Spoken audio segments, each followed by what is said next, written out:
Sagagana Raghunadanvitam Tam Sajivam Sadvaidam Savadutam Parijana Sagitam Krishna Chaitanya Devam Shri Radha Krishna Padan Sagagana Lalita Sri Visakanvitam He Krishna Karuna Sindhu Dina Bandhu Jagatpade Gopesh Gopika Kanta Radha Kanta Namostute Tapta Kanchana Gaurangi Radhe Vrindavaneshwari Vrishamanu Sute Devi Pranamami Haripriye Vancha Kalpatarvyascha Kripa Sindhubhyeva Chapatitana Pavnebhyo Vaishnavedo Namo Namaha Shri Krishna Chaitanya Prabhu Nityananda Shri Advaita Gadadhara Shiva Sadi Gaura Bhakta Vrinda Hare Krishna Krishna Krishna Hare Hare Hare Rama Rama Rama Hare Hare Isvara Parama Krishna Satchidananda Vigraham Anadi Radhir Govinda Sarva Karana Karanam Hare Krishna. By Lord Sri Krishna's causeless mercy, we are nicely studying Bhagavad Gita, the king of knowledge. So now we are studying the knowledge of the absolute. So in this chapter, in the 7th chapter we are studying, and those who are joining for the first time, we are going to cover all the slokas from different chapters every day. So that way you don't feel that we are somewhere in the middle of Bhagavad Gita. So, but here we need to understand the important thing in this chapter. What we are understanding is that there are so many things Krishna is teaching, and in each and every three slokas we are getting some lot of information in the 7th chapter.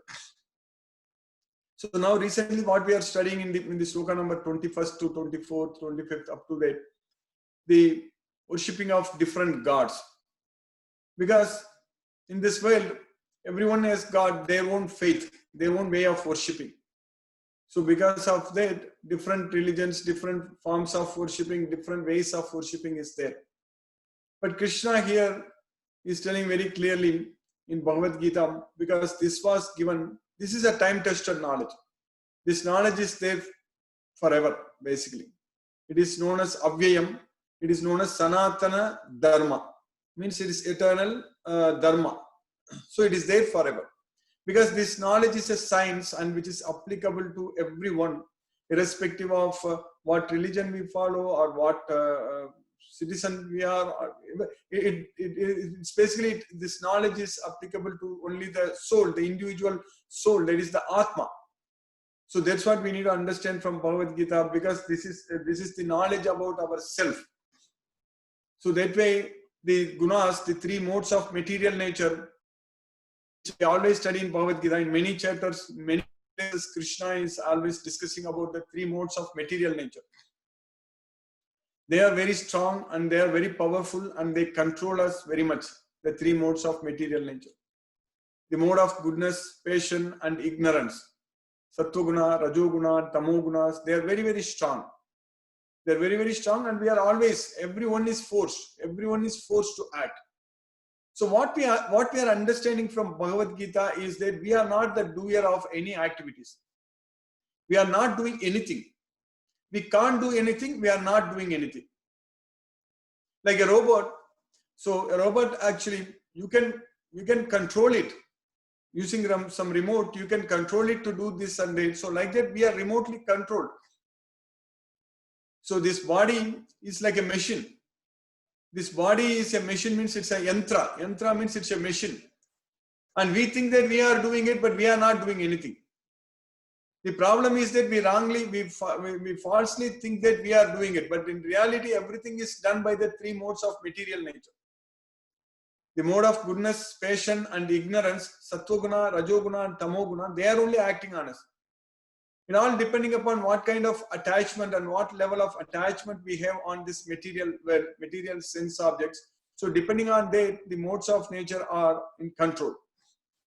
So that way, if we are in the mode of goodness, it's a relatively better position. But if we are in the mode of passion and in the mode of ignorance, so it all depends upon what mode of nature is acting on us. So accordingly, we will be forced to do activities in different ways. Similar activity, depending upon 3 modes of nature, a person will do it differently. Even eating, it comes under 3 modes of nature. What kind of food we eat, so that is also controlled by the 3 modes of nature. So if we are controlled by the mode of goodness, we'll eat healthy food. If we are controlled by the mode of passion, we will eat very junk food, basically. Spicy junk food, and which creates a lot of problems. Foods that are sour, bitter, salt, pungent, dry, burning are dearer to those in the mode of passion. So similarly, if we are controlled by the mode of ignorance, then we will eat differently. So like that, each and every activity people will do different ways depending upon what mode of nature is controlling us. That is the main point. So that way we understand very clearly in Bhagavad Gita. In fact, when we study in the 17th chapter, 18th chapter and all, we will study at length about how these three modes of nature are doing everything. All kinds of activities, even charity, austerities, different kinds of activities, whatever activities we do. Happiness in the mode of these three modes of nature. Knowledge also in these three modes of nature. So like that, everything comes under the control of these three modes of material nature. So that itself is a very, very vast science, the three modes of nature, understanding understanding the three modes of nature, how they are controlling us. It's a very important science. We need to get it from Bhagavad Gita, because everyone is forced to act by the three modes of nature. So that way, in this world, we are not creating any activity, we are not doing anything, but we are simply forced to act. We are simply forced to suffer. That is because we are having attachment to the results. That is the main. Because we have desires to enjoy. We have desires to enjoy the material sense objects in this material world. And because of such attachment, we are suffering, we are struggling, we are forced to act. So that is the problem. That is the root cause of our problem. The root cause of our problem is that our desire to enjoy here in this material world, without knowing that we are actually suffering in this material world. The so-called material sense enjoyment, they are the source of suffering actually. So the real enjoyment, the real happiness comes only when our mind is not disturbed by anything. When our mind is peaceful all the time, our mind is not disturbed by anything at any point of time. So there, at that time, we will be really able to enjoy. That is called real enjoyment, real happiness. Only when our mind is not disturbed. So that way in Bhagavad Gita, we are getting the knowledge about how to keep our mind very calm, how to keep our mind very peaceful. Because this knowledge, when the knowledge brings a happiness basically. So knowledge is the source of happiness. So that means with this knowledge, we are understanding that we need to control our mind. And this Bhagavad Gita knowledge teaches us about how to control our mind. So when we follow all these procedures given in Bhagavad Gita, we will be able to control the mind. So once the mind is under control, then we will be very happy. So that is the formula for happiness. So that's why studying Bhagavad Gita is very, very important for us. Understanding all these slokas and following. Of course, when we study, when we understand the slokas, we will follow. Because what to do, what not to do, how to do, all such things, everything very clearly explained in Bhagavad Gita. So that way, Bhagavad Gita is the code of conduct. So in our life, how we will execute, how we will perform each and every activity. So that is very clearly here taught in Bhagavad Gita. Very, very clearly. So that way we will know what we are doing is right thing to do or not. So that itself we will find it out from Bhagavad Gita if we have the knowledge of Bhagavad Gita. Otherwise, we will have to guess. We will have to think that, oh, I am doing whatever I am thinking is right. But we don't know. Only if we have the knowledge of Bhagavad Gita, then only we will be able to assure that what we are doing is the right thing we are doing. So that's why this Bhagavad Gita knowledge is very, very important for all of us, for every one of us. So then our life will be peaceful. Because the reason is that our natural constitutional position for the soul is to enjoy, to be happy. So that's what our natural position. Because Satchit Ananda means bliss. We want to enjoy. Nobody wants to suffer. Nobody wants to struggle and suffer in this material world. But unfortunately, without the knowledge of Bhagavad Gita, we get attached to material sense objects. And then because of that, we will start doing all kinds of nonsense activities and get ourselves entangled in this material world because of our attachment.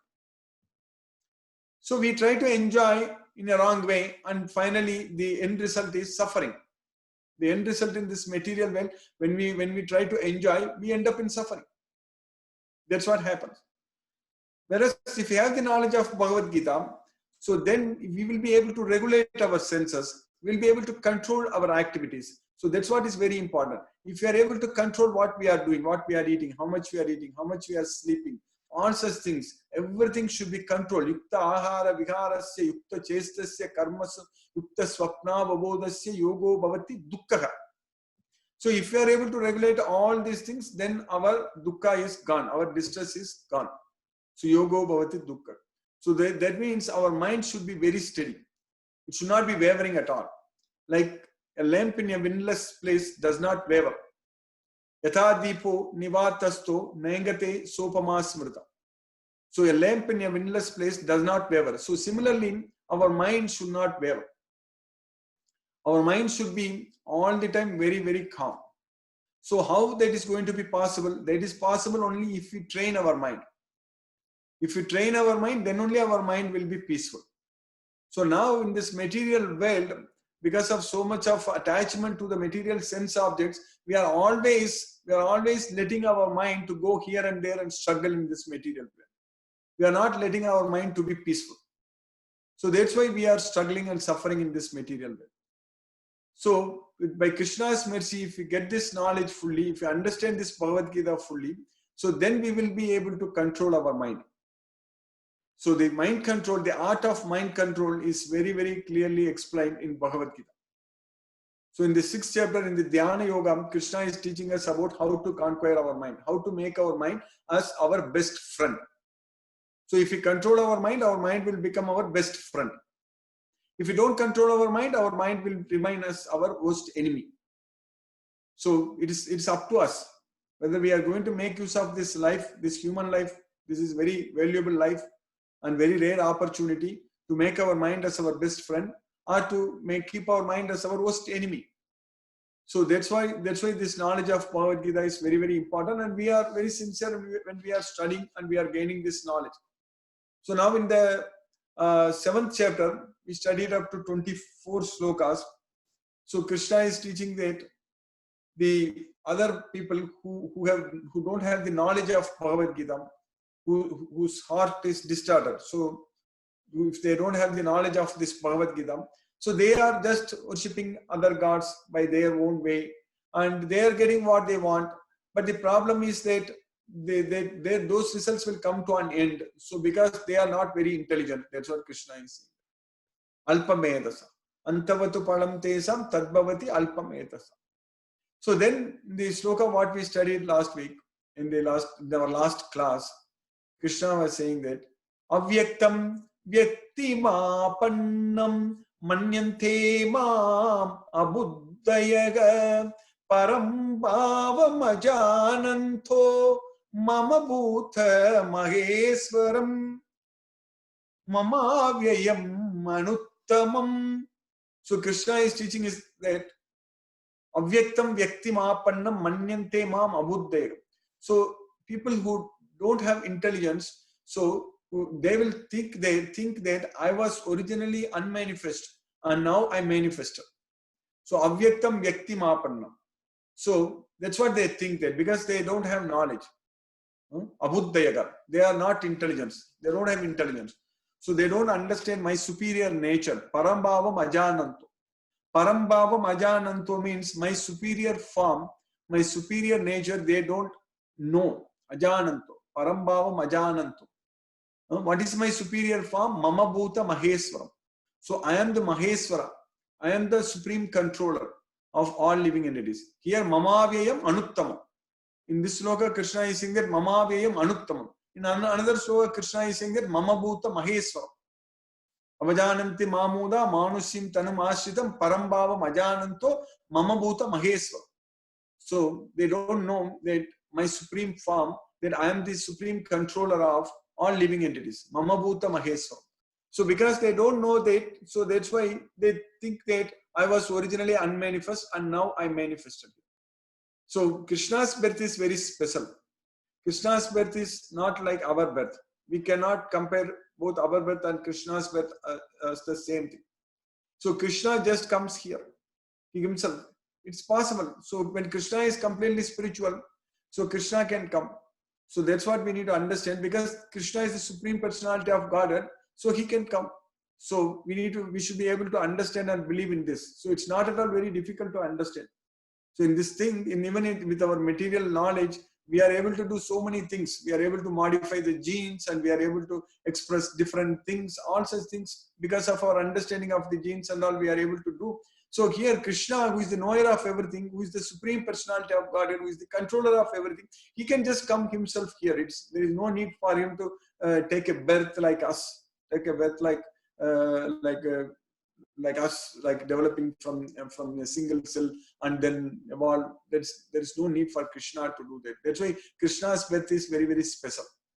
So that way, Krishna is saying that Mama Bhuta Maheswaram. So Parambhavam Ajananto. They don't know, they don't understand my superior nature. Parambhavam Ajananto. That I am the Maheswara, I am the supreme controller. Mama Bhuta Maheswaram. They don't understand. So now in the next sloka, Krishna is continuing in the sloka number 25, what we are studying today. Naham prakasaga sarvasya yogamaya samavritaga mudoyam nabijanati yogo mamajam avyayam. Krishna is saying that I am not visible to everyone. Naham prakasaga sarvasya yogamaya samavritaga, because I am covered. Samavritaga, I am covered by my internal potential. Yogamaya samavritaga. I am not visible to everyone and I am covered by my internal potential. Yogamaya samavritaga. Mudoyam nabijanati yogomam ajam avyayam. The foolish people, mudoyam. Again Krishna is here saying that mudoyam. In the previous sloka, Krishna has said that abuddhayaga. In the sloka before that, Krishna has said that alpamedasa. So every sloka, Krishna is saying that the people who don't have any knowledge of Bhagavad Gita, who don't understand Krishna's superior nature, Krishna is using all these words. So Krishna is saying that Antavatu palam tesam tadbhavati alpamedasam. Alpameda. Alpameda means they don't have any knowledge. That's what alpameda, ignorant people, basically ignorant people. Alpameda. And in the next sloka we studied avyaktam vyakti mapanna manyante mam abuddhayaga. So abuddhayaga means those who don't have intelligence. So alpameda, abuddhayaga. So now Krishna is saying that naham prakasa sarvasya yogamaya samavritaga mudoyam. Muda means fools. Mudoyam nabijanati. Mudoyam nabijanati. So in the previous sloka parambhavam ajananto. So the mudas, the fools, what they don't know, na abhijanati means they don't know. What they don't know, parambhavam, Krishna's superior nature, parambhavam ajananto. So that's why here mudoyam na abhijanati, yogo mam ajam avyayam. So they don't know, they don't understand that I am unborn, ajam. So we are born here. When we are born here, and Krishna is unborn. So ajam. So they don't understand that I am unborn. And avyayam. And I am everlasting. I am inexhaustible. I am all the time. I am there all the time. So that's what the mudoyam nabijanati. The fools, they don't understand. That's why Krishna is not visible to everyone.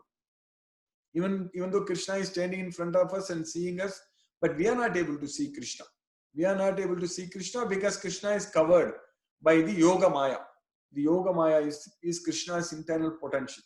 So in order to see Krishna, we need to come above this maya, above these three modes of material nature. We need to liberate ourselves. So then only we can see Krishna. Because also in the 7th chapter we studied, Krishna said that Tribhigi Punamayegi Bhavagi Ebhigi Sarvam Idam Jagat Mogitam Nabijanati Mamyebhyaga Param Avyayam. Because I am above. Mamyebhyaga Param Avyayam. I am above the three modes of material nature. Whereas this entire world is bewildered by these three modes of material nature. So mohitam. So that's why they don't understand me. So that's why here Krishna is saying that nakam prakasaga sarvasya yogamaya samavritaga mudoyam navijanati yogomam ajam avyayam. So that's what we need to understand. So only if you understand this Bhagavad Gita, only if you understand that Krishna is the supreme personality of Godhead, then only we are actually in knowledge. Then only we have the real knowledge of Bhagavad Gita. Then only we will be able to do things right in our life. That's what is very important. So this knowledge is the key. Having this knowledge of Bhagavad Gita is knowing this knowledge of Bhagavad Gita is very, very important for us. So if you know Bhagavad Gita very well, then we will do everything very well.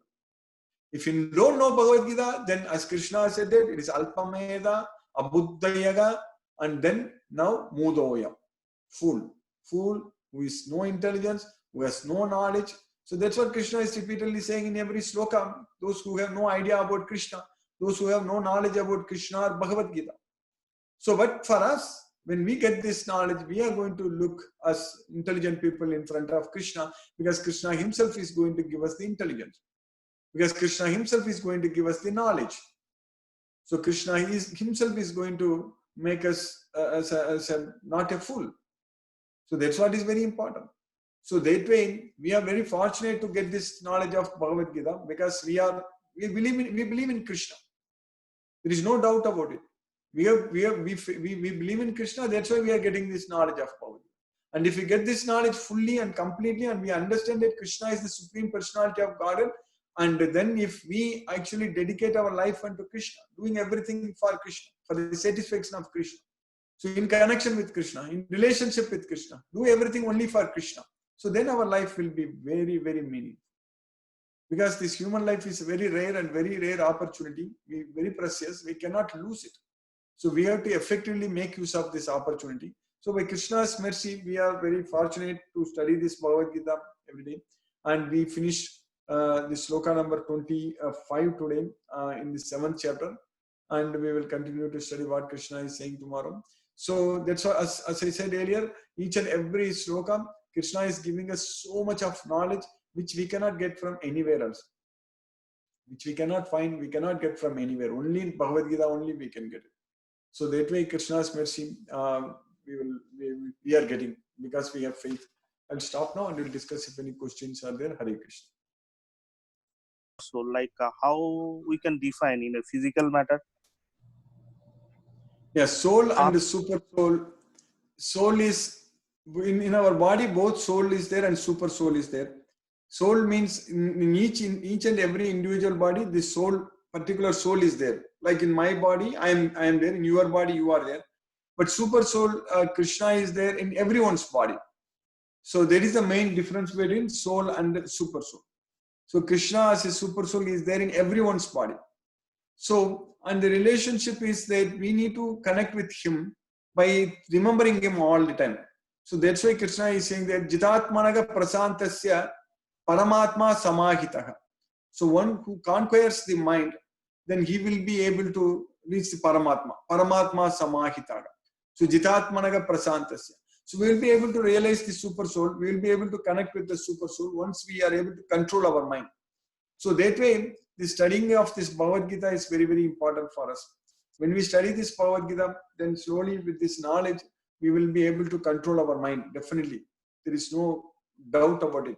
Because Krishna is very clearly saying that Jnanam labdva param santim, and Krishna is also very clearly saying that Saddhavan labate jnanam tatparaga samyate indriya. So if we get this knowledge, we'll be able to control our senses. We'll be able to control our mind. So at that point of time, we will be able to connect with Krishna. We'll be able to connect with the super soul. So the relationship is that super soul is there in our body all the time, and super soul is there in every body, and we need to connect with that super soul. That is the main thing. We should be able to connect with Krishna all the time. That means we should be able to see super soul in everyone's body. That's what is very important. So when we see everyone, we should not be seeing that there is only one person there or only one dead person. We should also see the super soul in everyone's body. So that is possible only when we get this knowledge. So any knowledge, when we keep on studying, then we will get it.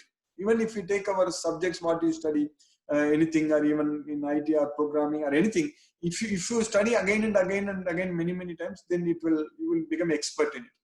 So like that, here, if we are able to see super soul everywhere with the knowledge of Bhagavad Gita in everyone's body, as Krishna says, so super soul is also there. If you are able to see that, so then we will not hurt anyone also, because we know that Krishna's super soul is there in everyone's body. So that way, this Krishna is saying that Upadrishta, Anumanta, Bharta, Bhokta, Maheswaraga, Paramatme iti Chayuktaga, Degesmin Purusharsava. So Krishna is the Upadrishta, overseer. Upadrishta, Anumanta. Krishna is the permitter. Overseer, permitter. Upadrishta, Anumanta, Bharta. Krishna is the maintainer. Bhokta, Krishna is the enjoyer. And Maheswara. So Upadrishta, Anumanta, Bharta, Bhokta, Maheswara. Krishna is the supreme controller.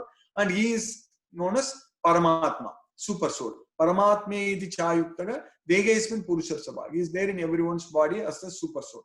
So once we get this knowledge of Bhagavad Gita, then we know that Krishna is seeing everything. Krishna is whatever we are doing, Krishna is seeing actually. So that consciousness we should have, that we cannot think that nobody else is knowing, nobody else is seeing. So Krishna knows everything. As soon as we think about something, Krishna immediately knows.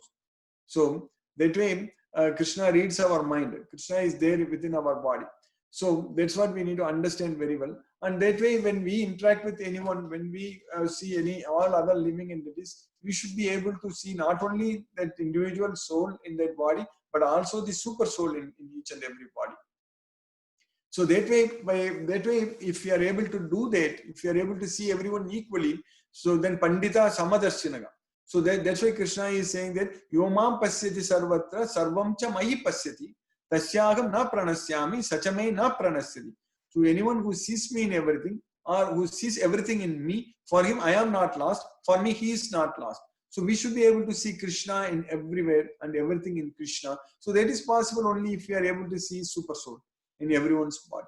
If you are able to see Paramatma in everyone's body. The same Paramatma who is there in my body is also there in your body, is there in everyone's body. So that's what we need to understand.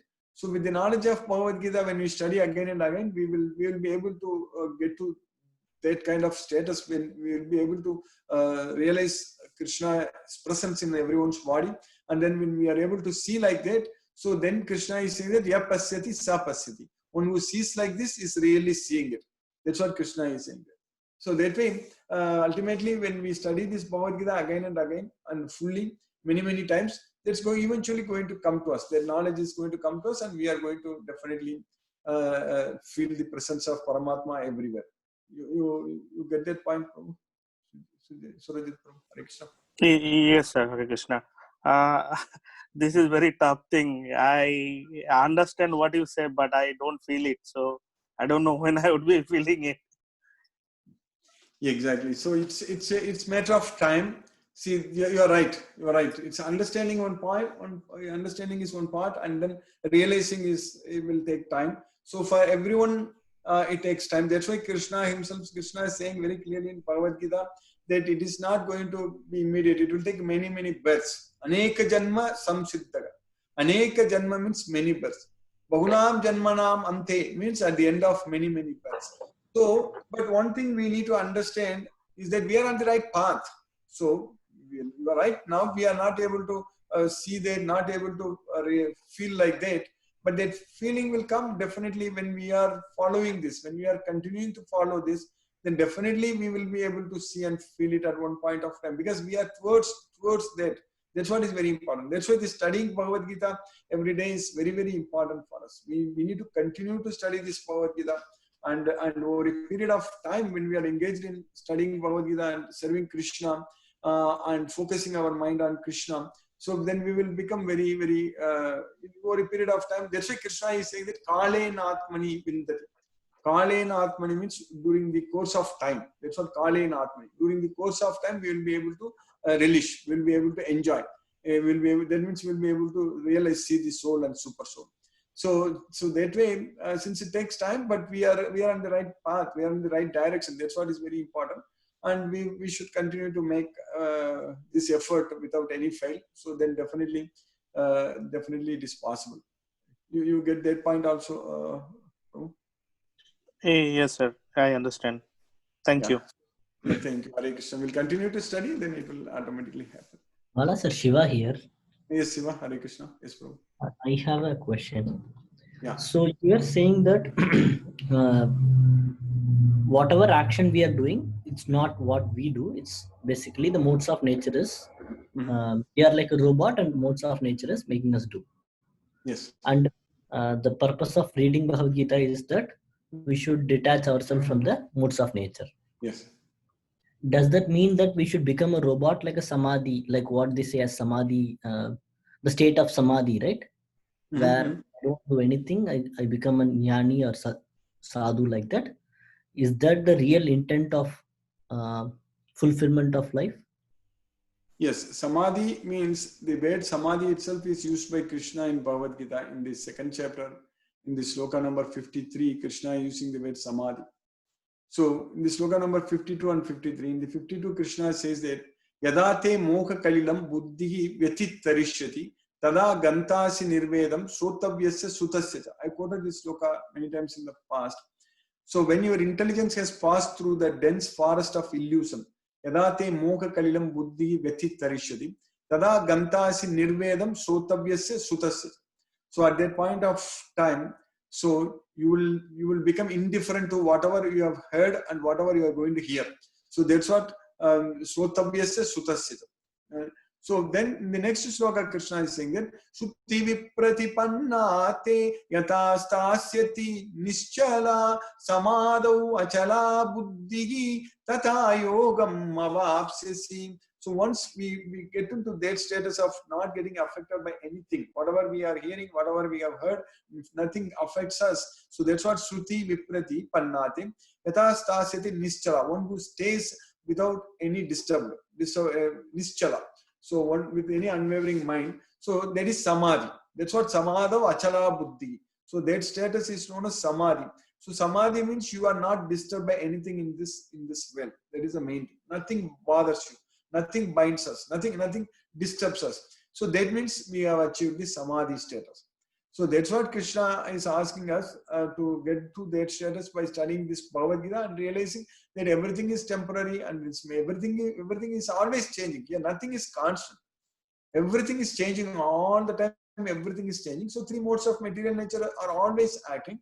So when we see like that, so if we try to find happiness within ourselves, if we are able to, with the knowledge of Bhagavad Gita, if we are able to feel, if we are able to enjoy within ourselves, so that means we are not bothered, we are not affected by the external material things. So that's what is very, very, very important. So that means there is called our inner happiness, Atma Sukham. So there is known as Atma Sukham. So at that point of time, the three modes of material nature are not going to bother us. So three modes of material nature are everything is doing because we are attached. When we are attached to material sense subjects, we are simply robot. So we only have the free will. With free will, we can only desire.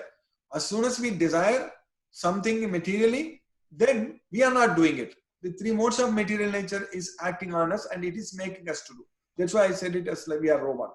But the reason the three modes of material nature is forcing us to do, because we had that attachment. From that attachment, karma comes, lust and anger, everything comes. So that's why kama yesa, krodha yesa, rajoguna, samudbhavaga, mahasana, mahapapma, vidyena miga vairinam. That's why they are all rajoguna, samudbhavaga. They are produced from the rajoguna and they are forcing us to act. They are forcing us to commit sins. They are forcing us to do all these things. So we are not doing anything just because we are thinking. Just because with our mind we are thinking about the sense objects. That is the mistake we are doing it. If we don't think about the sense objects, then we are no problem. We are very much we are safe. But when we think about the sense objects, then we are in big trouble. So then we are immediately forced to act. We are immediately controlled by the modes of nature, and we will be doing all kinds of nonsense things under the control of Maya.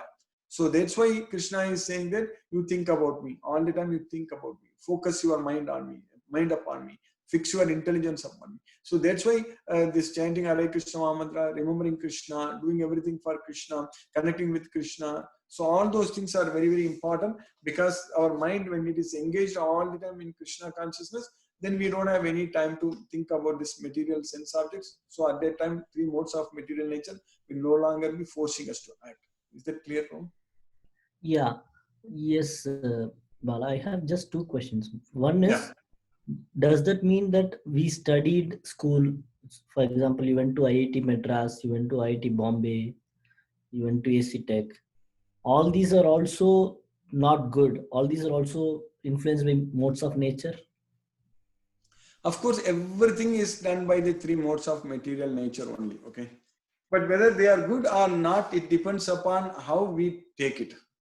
If we take it like in serving Krishna, for example, okay, if we use it, because if our goal is only to serve Krishna, maybe it's a very good question you ask me, going to IIT Bombay, IIT Madras. Maybe when I went to study IIT Bombay or when I studied IIT Madras, at least when I went to IIT Bombay, my motivation was only material things. At that time, I didn't even have any knowledge of Bhagavad Gita.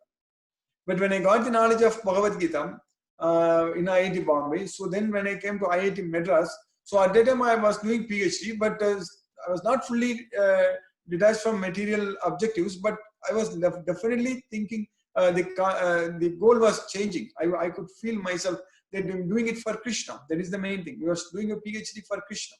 Because anything, if you want to do it for Krishna, because I'm able to now go to many colleges, teach a lot of like technical lectures also.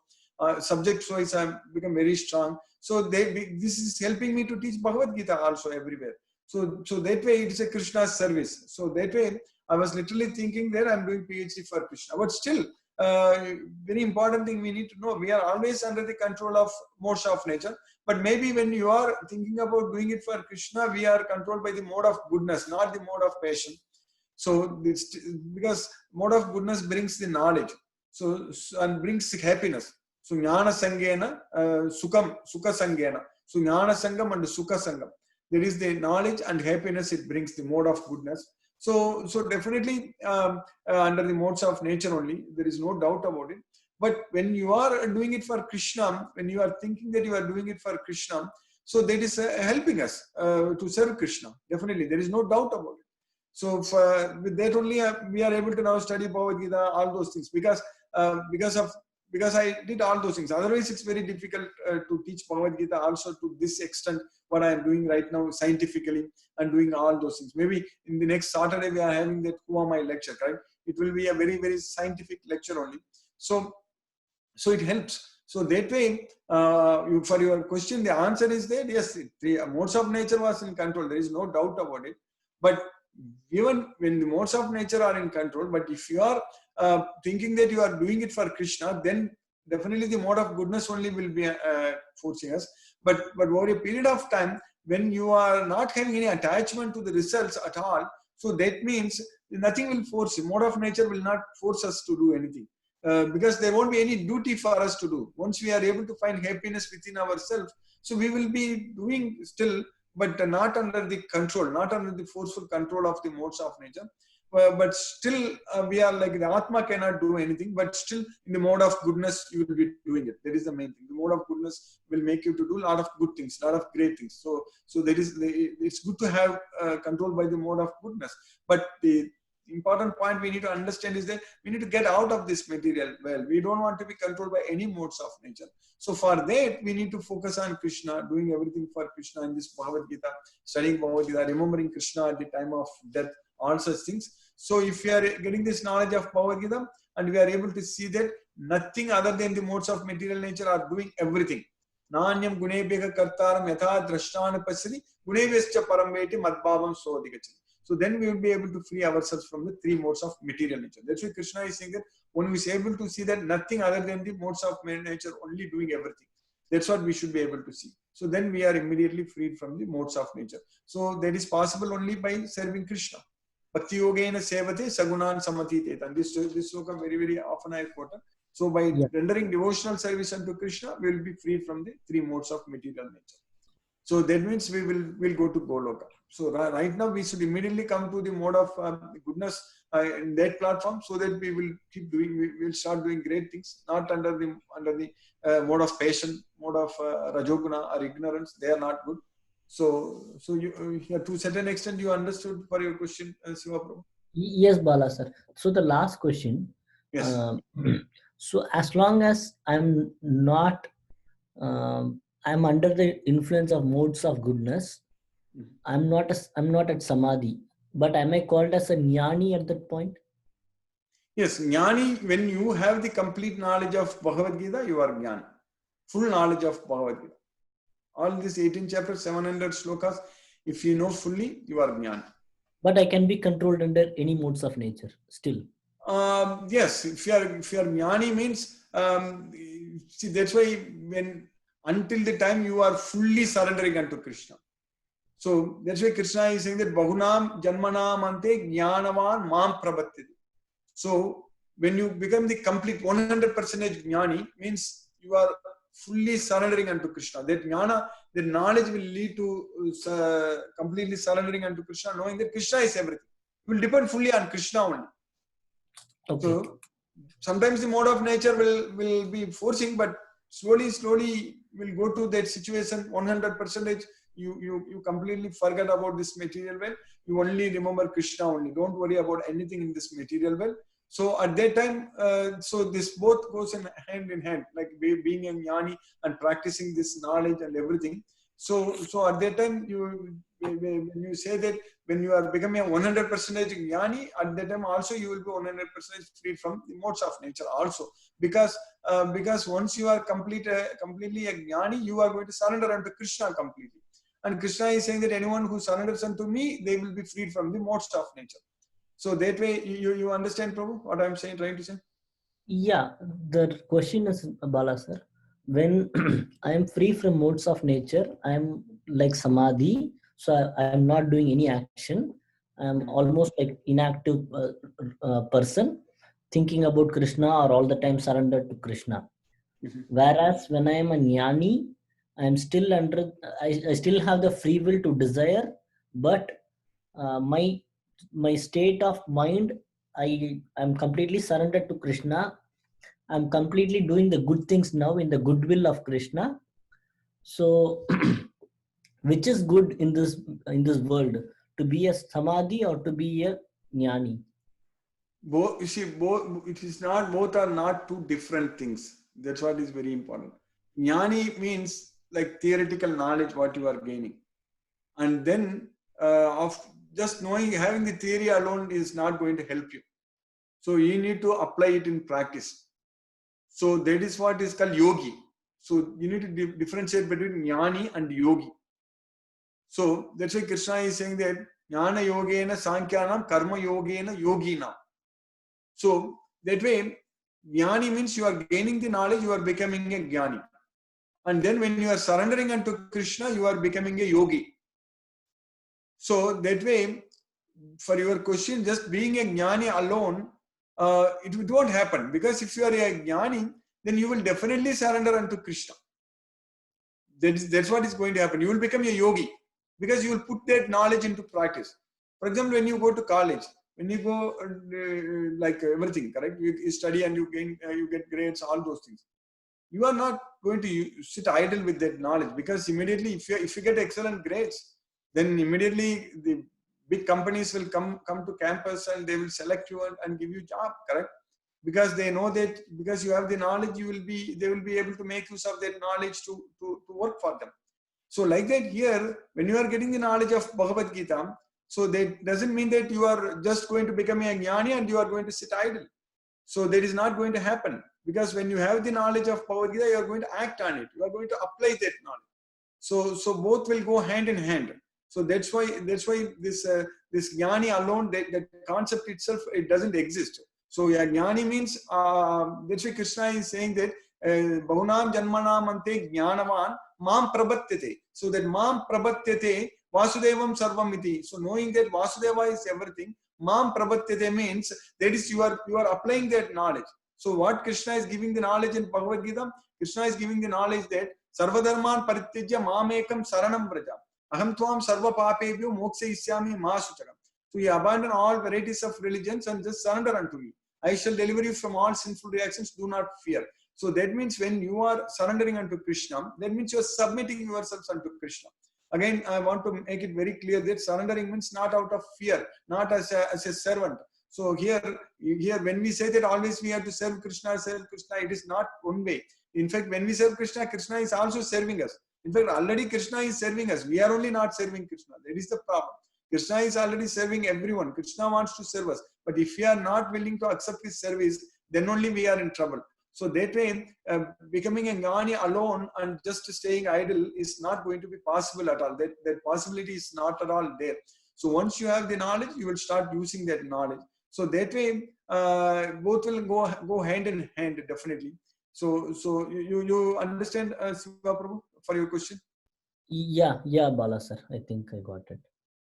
So that way you will be released from the modes of nature once you have the knowledge. So that way you cannot find somebody who is only a jnani. We cannot find like that. Okay. If jnani means anyone who has the knowledge of Bhagavad Gita will use that knowledge. That is the main thing. We will apply that knowledge. So, like it applies to everything. A doctor who goes to medical school and who gets the knowledge completely. If the doctor, when there is a problem comes, if the doctor will know what is happening and he will accordingly use that knowledge. He will not. If we are not using the knowledge we are not able to control our senses and mind. That is a different thing. But if we are able to use that knowledge, we are young jnani. So it's both. The main thing is that for us, Krishna is saying very clearly. Idam jnanam upasitya mamasa dharma magadam.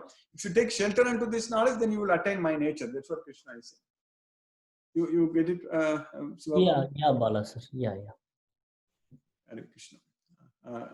Rangarajan. In this materialistic world, we have affinity towards everything here in this world. But how to control this? So what is your question, Prabhu? How to control? How we have affinity towards all such things, materialistic things in this world. Yeah. But we should not have that. Yeah. So your question is that we are having attachments in this material world, but how can we detach? That's the main question, correct? So that is possible once you are able to find inner happiness. As always we are studying that finding inner happiness. That is known as Atma Sukham. That is higher happiness. That is that Atma Sukham, inner happiness, finding the satisfaction within the self. That kind of happiness you can enjoy unlimitedly. So once you are able to taste that kind of happiness, so that is known as Param Drishwa. Param Drishwa means once you are able to experience, once you are able to see and experience this inner happiness, the higher happiness, higher level of happiness, that comes from our mind being peaceful, our mind not getting disturbed at all. Because the happiness is defined as the status of our mind, that's it. If our mind is not disturbed, we are happy. If our mind is disturbed, we are not happy. It is not depending upon whether we enjoy some delicious food or whether we go and watch some movie or something like that. So that is not real happiness actually. That is we are passing the time, we are experiencing. That is a kind of temporary and flickering sense enjoyment basically. That is not really happiness. Because the real happiness comes only when our mind is not disturbed by anything. Our mind should not be disturbed at all. Our mind should be very, very peaceful. Then we are happy. That's it. So that kind of happiness can be obtained only by self-satisfaction. So if we are satisfied in the self, that's why self-satisfaction means satisfied in the self. That means Atma Santusta, Atma Tripti. Self-satisfaction is known as Atma Tripti. So if we are able to find that Tripti means satisfaction within our self, Atma Tripti. So then we are no longer going after anything in this material world. Nothing is going to bother us. Nothing is going to bind us. Because with the knowledge of Bhagavad Gita, we very well will know that everything is changing in this material world. Everything is temporary in this material world. Nothing is permanent. Because things are always changing, constantly changing. Every day, things are changing. Nothing is going to stay the same way. It keeps changing. But the soul is never changing. I am the soul, you are the soul, and everyone is the soul. The soul is always same. So, if we get that knowledge, then everything in this world is temporary. So then, what's the point in getting ourselves affected by things happening in this world? What is the point in getting ourselves attached to the material things in this world? Because everything is changing. Nothing is going to stay the same way. And we ourselves are going to lose everything at one point of time. We are not going to live here forever. It's simply a matter of time. We will be finished. So that way, if we understand this knowledge, so we should be able to, intelligent enough to plan for our life after this life, our next life. What is it going to be? Where are we going to take birth? What kind of body we are going to get? So we should be able to plan that very well. So with the knowledge of Bhagavad Gita, we understand that body is always changing. So that way, it is not at all difficult to understand the concept of reincarnation. People sometimes say, oh, I believe in reincarnation, or I don't believe in reincarnation. That's all. Everybody can think different ways. But we are already reincarnating in this body itself. Many, many times we are changing the bodies. The body what we had at the time of birth and the body what we are having now is totally different. That means already after birth, we have taken its reincarnation already happened. Because the body completely changed. The atoms, electrons, protons, biomolecules, fats, lipids, everything, carbohydrates, whatever, proteins, everything in our body completely changed. So that way, it is not at all difficult for us to understand of getting another body at the time of death. Scientifically, it is proved. Scientifically, it is very much possible because in this life itself, in this birth itself, we have changed bodies already. We already have reincarnated. We already changed the bodies. So it is not at all difficult to understand at the time of death, we'll get another body. So that way things are always changing. So we are not changing and we are the soul and we are not the body. So now in Bhagavad Gita, Krishna is giving us the knowledge that we need to go to a place where nothing changes, where it is everything permanent, which is not made up of matter. So because we are not the matter, we are the spirit, we are the soul, we are not this body. Even though everything is changing, even though our body is changing, but the feeling of myself is the same. That has never changed. And the relationship with all the relationship never changed. At the age of 2 or at the age of 20 or 50, the son is always son to the mother. Never changed, even though the body completely changed. The time we took birth from our mother's womb, when we came out, so the body what we had at that point of time is totally different than what we are having now. So, but still that relationship stays the same. So then what is not changing? The soul. The soul is not changing.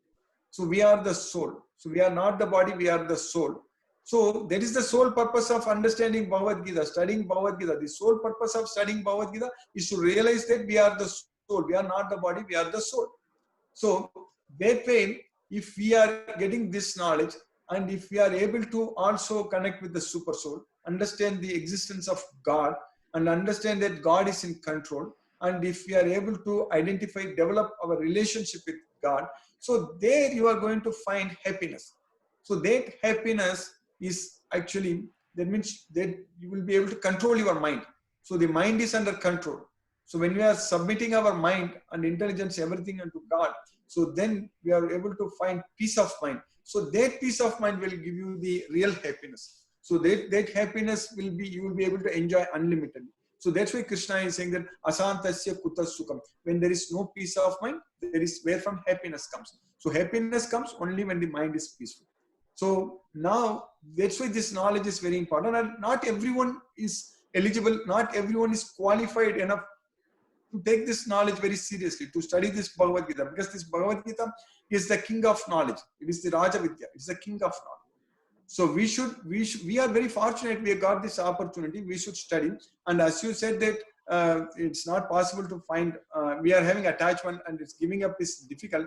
But if we are able to understand this knowledge, if you are able to get this knowledge and attach ourselves with God, connect with God, and if you are able to experience this higher happiness, as I said in the very beginning, the inner happiness, the higher happiness, so then we will be able to automatically give up this so-called temporary material attachment in this material world. That's why Krishna in one sloka is saying that Visaya vinivartante niraharasya dehinakam rasavarjam rasopyasya. Even though the taste still remains, it is possible to forcefully control a person not to enjoy the material sense objects. But that is not the right way, because param drishva nivartate. Because by experiencing a higher taste, we will automatically give up the lower taste. So that higher taste is what this Bhagavad Gita, that's what is Krishna consciousness. That's why Krishna is teaching us in this Bhagavad Gita that you always connect with me. It will bring this knowledge. Knowledge brings happiness. You get that? Rajesh Prabhu, Hare Krishna, you get that? You understand it? Hello, sir. Yes, sir. And again, one question, sir. Yeah. So is there any time preferred for uttering this sloga, time morning or evening? There is no time you can study Bhagavad Gita. In fact, all the time you should study Bhagavad Gita. But chanting of Hare Krishna Mahamantra, it's better to do in the morning. Between 4 to 6, there is Brahma Muhurta time. If possible, if you are able to go to bed early, then it is the best thing to do. There is controlling mind. Controlling the mind is chanting Hare Krishna Mahamantra. So in the 6th chapter, Krishna is teaching us, teaching at length about how to focus our mind on Krishna. So how to control our mind, basically. You should go to a secluded place and make that place very clean and sit straight and keep your body, neck and head straight, and don't look at any other directions, and just simply focus on Krishna. That's what Krishna is saying, that Kaya Siro Grivam Dharayan Achalam Samam Kaya Siro Grivam Dharayan Achalam Stiraga Sampreksha Nasikagram Swam Disascha Navalokaya Prasantatma Vigativiki Brahmachari Bratestaka Manasamyam Machitto. So you control your mind by keeping me as the ultimate destination, ultimate goal. That's what Krishna is teaching us. So that is preferably, if you do it in the morning between 4 to 6, definitely it is the best thing. But the studying Bhagavad Gita slokas all the time, whenever you find time, we need to study. For all of us, we should not be thinking that we have some free time. There is all the time. In fact, we should keep going over these slokas again and again, because this is a continuous supply of knowledge. Ultimately, this is a continuous source of knowledge. This Bhagavad Gita is unlimited source of knowledge, because you study again and again, then you realize that we are not the body, we are the soul. So that's why there is no specific time frame. You keep studying whenever you are able to do all the time. So when we are always engaged in studying this Bhagavad Gita and doing all these things, you know, one thing, our other things will easily it will happen. Everything will be, because God is not going to sit idle when we want to realize ourselves, when we want to get out of this material veil, this suffering. So God is not just going to, okay, you try yourself, work hard and all. He's not going to just sit idle watching us. He's going to support us. He's going to give us all the needed resources, facilities and everything. So that way, our material things will be very easily fulfilled. When He wants to give us, nobody can stop it, because He is the source of everything.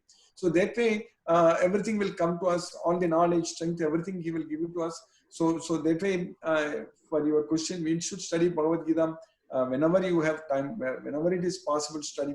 The sooner we get the complete knowledge, that is good for us. Because one important thing, first of all, you can apply in our life. And second thing is that you can give this knowledge to others. There are a lot of people in this world, they are suffering, they are struggling. We are not having the knowledge of Bhagavad Gita, not able to realize that they are the souls. But if this opportunity is given, they will take it very seriously. So we need to create this opportunity for everyone. So that way, for your question, we should study as much as possible this Bhagavad Gita, because this is the king of knowledge. Bhagavad Gita is the Raja Vidya. It is the king of knowledge, the most confidential knowledge. So for this, there is no time limit. So we should, like when we go to college and study for some competitive exams, we study so much. We work so hard. We spend days and nights and studying. So like that, we should study Bhagavad Gita also. So because Bhagavad Gita is above all the knowledge. So that way, for your question, you should study as much as possible. Is it clear, Prabhu? Yes, sir. Yes, sir.